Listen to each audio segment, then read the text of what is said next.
Good morning, everybody. Mike Vacchi, PrincetonTrader.com, here for NTMarkets.com with your Thursday morning pre-market webcast. Okay, the FOMC has come and gone. It was a fairly tight range yesterday for an FOMC day. What we're seeing tonight, though, is a little bit of a push lower, but the bottom line is this. Until the bears can take out a previous day's low, which they have not done since the 1813 low. Every day here, the following day's low has been higher than the previous day. Every day. Until that cycle is broken, and that would be with a break below 62. So very doable. The low today is 64.25. You can't really start to think about a pullback. Now, what is the goal of a pullback? If you're a bear, the goal of the pullback, you're going to say that we've come up from 1813 to make a lower high versus 2014 half, and the pullback will be a lower low, even lower than 1813. And I get that. I really do. Here's my issue with it. You're asking the bears to do all over again what they've already done, which is break the 50-day exponential moving average, break the middle band, break the 200, close below all of these, avoid the dip buyers all the way down, and then make a new low below 1813.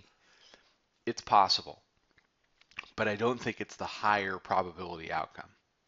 I think the higher probability outcome is to come down in one of three areas. The 56, 57 lows from yesterday, or I'm sorry, the day before yesterday, from Tuesday. The 50-day exponential moving average again, which was the 44 low from back on Monday that we jumped all over, or a retest of the middle band, and that we bounce from there and then go ahead and make a high over wherever this high happens to be. I think that is more likely.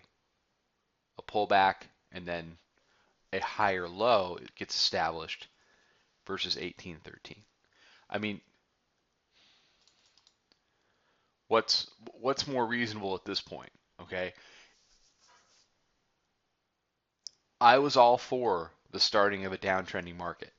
Okay, I was on this thing every morning saying, look, we are sell rallies. We are below the 20. We are below the 200 day. You need to adjust your thinking. And you did. And maybe we still do. But we're not going to readjust our thinking until the bears can get something done. And trading from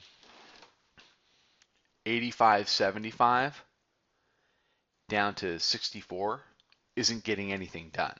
That's just that's just trading. That's just noise. They need to break some levels and hold some levels. Can you be short? Yeah, I mean, if you got short the FOMC yesterday, or if you were short going in, if you got short up in the 80s, you're in the middle of a fantastic trade. And there are a lot of people in my room that are in the middle of that trade. I just day traded yesterday in and out.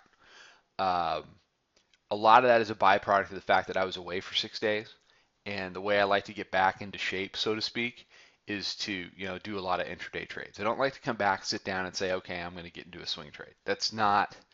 Um, that's not the best way to get your trading, your trading eyes and your trading, shoes back on, so to speak. So I will say this though, if we can't get over 85.75 today, and we get a decent look at a high that fails, the chances of me getting swing short, at least very small, are decent. But it would be with a very tight stop. It would not be swing short. I'll add, all the way up to the upper band. That's not the way this short. It would be more of a position trade.